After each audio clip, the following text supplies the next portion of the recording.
दोस्तों, रामायण धारावाहिक जब शुरू हुआ था उस समय किसी को ये उम्मीद नहीं थी कि रामायण इतना अधिक लोकप्रिय साबित होगा। और जब दूरदर्शन पर इसका पुनः प्रसारण हुआ तो फिर एक नया रिकॉर्ड बन गया। दोस्तों, रामायण में दिखाए गए महल, वन, नदी, दरबार को देखकर ऐसा लगता है कि वाकई में असल में भी सब कुछ ऐसा का ऐसा ही रहा होगा। दरअसल रामानंद सागर ने रामायण के हर एक दृश्यों को इतनी खूबसूरती से फिल्माया कि रामायण देखकर बिल्कुल भी ये नहीं लगता कि इसमें दिखाए गए सभी दृश्य काल्पनिक है। दोस्तों, रामायण धारावाहिक की शूटिंग जहां हुई थी वहां केवल एक सेट था जिसमें पूरी रामायण शूट की गई थी। दरअसल रामायण आज से 36 साल पहले सन 1987 में रामानंद सागर ने बनाई थी और उसका जादू आज भी बरकरार है। रामायण की शूटिंग के लिए एक ऐसी जगह की जरूरत थी जहां वन, नदी, खाली मैदान, पहाड़ और समुद्र तट एक साथ हो, ताकि अलग अलग दृश्यों को फिल्माने के लिए ज्यादा दिक्कत ना हो। और ऐसी जगह का मिलना बहुत मुश्किल था, लेकिन बहुत जगह तलाशने के बाद गुजरात में एक जगह मिली थी जिसका नाम उमरगांव है। उमरगांव एक छोटा सा शहर है। रामायण को फिल्माने के लिए ये जगह पर्याप्त थी। इस गांव की आबादी भी कम थी, जिससे शूटिंग करने में कोई परेशानी भी नहीं हुई। हालांकि ज्यादातर शूटिंग रामानंद सागर के बंगले सागर विला में ही हुई थी। कुछ ऐसे सीन्स थे जिसे आउटडोर में शूट करना था।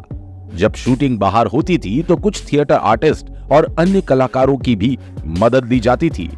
शूट के दौरान कई सीन्स के लिए तो वहां के लोकल लोगों को रामायण में लिया गया था।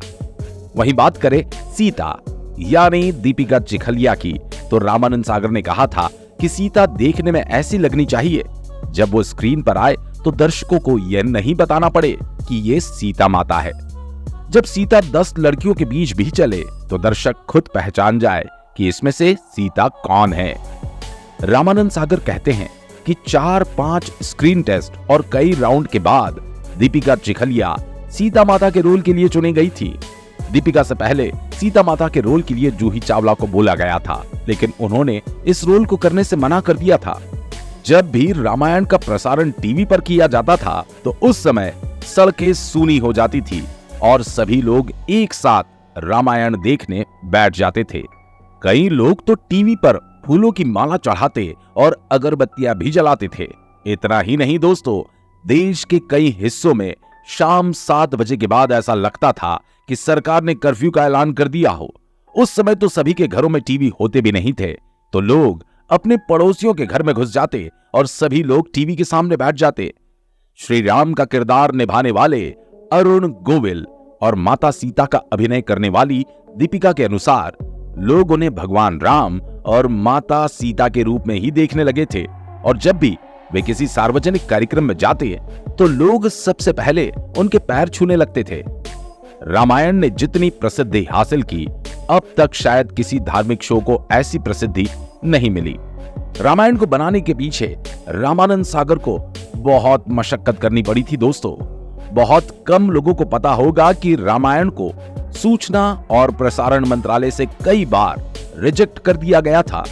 उसके बाद रामानंद सागर ने सरकारी दफ्तरों के चक्कर लगाए। उसके बाद रामायण को प्रसारित करने की इजाजत मिली। दोस्तों, रामायण आपको कितनी पसंद है कमेंट में जरूर शेयर करें, क्योंकि हमें पता है कि आज भी लोग रामायण को बहुत पसंद करते हैं। दोस्तों, चैनल पर नए हैं तो चैनल को सब्सक्राइब कर बेल आइकन प्रेस कर लें।